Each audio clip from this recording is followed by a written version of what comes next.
Top Gun is directed by Tony Scott and stars Tom Cruise as Maverick and tells the story of a hotshot U.S. fighter pilot named Maverick, and he is enrolled into this Army school or this Air Force school called Top Gun, where the best pilots learn the best from the teachers. They try to become the best in their field, and his hotshot attitude and demeanor puts him at odds with his classmates, with his pilots, and basically most people at the school that are trying to teach him. And while he has proven to be a good fighter pilot, he still has a lot to learn, but he's also after his extremely hot instructor played by Kelly McGinnis, and they start to form a relationship. This film, to me, back in the day, was not a film that I particularly wanted to watch. There are certain films that I only wanted to watch, like animated movies, dinosaur movies. I wasn't even big on action unless it's something that I'm extremely in love with, like Pirates of the Caribbean or Spider-Man, or something that I'm more familiar with. Top Gun was one of those movies that I didn't really care for because I thought it was going to be like an army movie. It's going to be boring and I would not want to watch it. Then I watched it a few years later fully. Like, I watched it plenty of times with my dad back in the day, and I never fully appreciated it. But now, these days, whenever I do watch Top Gun, it is a whole lot of fun. Not a perfect movie. Like, there's still a couple of flaws with it, like the very loose plot that it has. It feels like it's just a bunch of events happening at times with no rhyme or reason, and that there isn't much going on within the plot to justify a full-length movie. But somehow it's still able to be a whole lot of fun. The action and Air Force pilot scenes and everything, they look stunningly awesome. Like, the way this movie was shot and the way these pilots were shot flying these real planes, it's just incredible. Tony Scott did a really good job directing these action sequences and these air sequences. Like, they are still breathtaking to this day. And this actually did cement Tom Cruise as the next action star. He will then go on to do movies like the Mission Impossible franchise. He will do The Mummy. He will do Minority Report.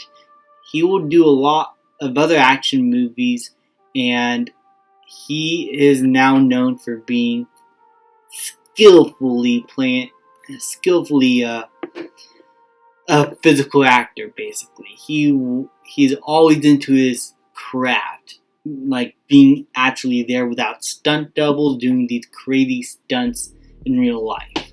And this movie very much was the birth of the Tom Cruise we know as an action star.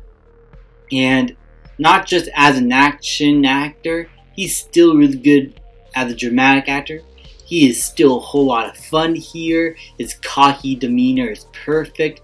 He was perfect casting and was the perfect age to play this character. I can't imagine anybody else playing Maverick the way he did.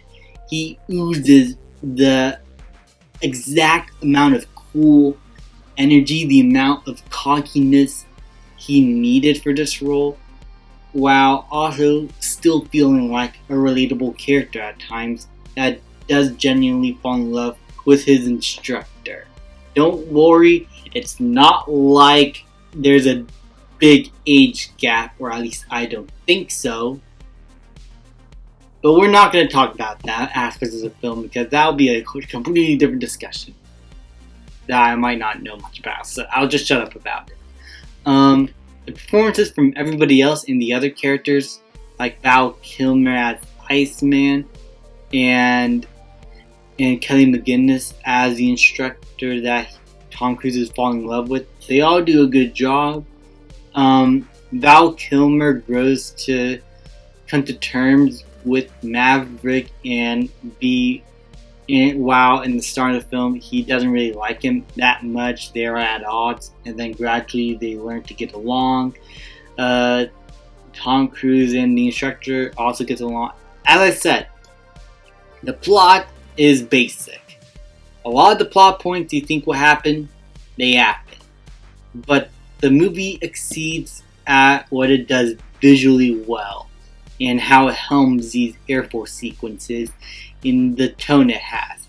It knows it has a simple plot. It knows it has simple characters.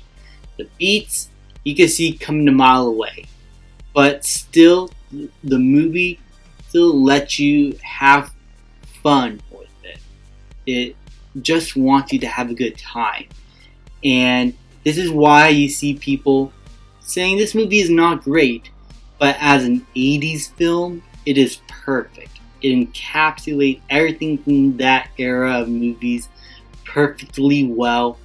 The actors and the way they act, the way they dress, the costume design, the Air Force and Navy in the film, they are mostly treated with respect. I'm not gonna talk much into that. I feel like someone who's in the Navy could possibly be a little bit more critical. I don't know. So that's not something that I want to talk about in this review, or it's going to affect my grade of this movie or my reaction to the film. Just overall, my opinion of this film, it's just a damn good time. The music is iconic. That Top Gun anthem, I still listen to it. Highway to the Danger Zone, even when I wasn't enjoying this film as a kid, I still really loved that song. My dad would play it. He will still sing it sometimes. Man, this was sort of a childhood memory of mine. So, yeah, I'm very interested to see the new Top Gun movie today, and I hope it's really good. And that's how I'll end my review. I really don't feel like grading this movie. It knows what it is. It's a fun time. And I would recommend you guys go check it out if you haven't seen the original Top Gun, in order for preparation for the new movie, but also just because it's a very fun movie. Thank you guys so much for watching. Please like, subscribe, comment, and I will see you guys next time.